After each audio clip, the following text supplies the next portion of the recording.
Фарида Абдуева енді жұрт қалай десе де октагонның кезекті өнімі нөлден бастап бізде өскен қыз, тек бір жекпе-жегі ғана біздің чемпион болды, белбеуін сәтті қорғады. Одан кейін Саят хабарласып, қазір енді шын айту керек, ростерде не жоқ, претендент жоқ оған қатысты. Сондықтан амал жоқ. Өткенде соңғы простой болып жатқаннан кейін Юай Борисқа жекпе-жек не қылды, біз сұрадық, бердік, мүмкіндік бердік, мәселе жоқ деп.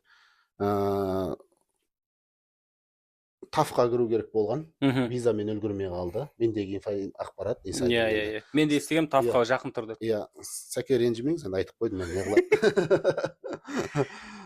Кәдімде келісілген, алған, бірақ сол визамен үлгермейтін болғандықтан оған мүмкін болмай қалды да.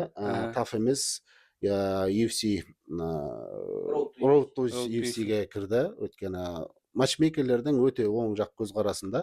Енді мына жерден өтсе, мен өтеді деген үмітім өте жоғары.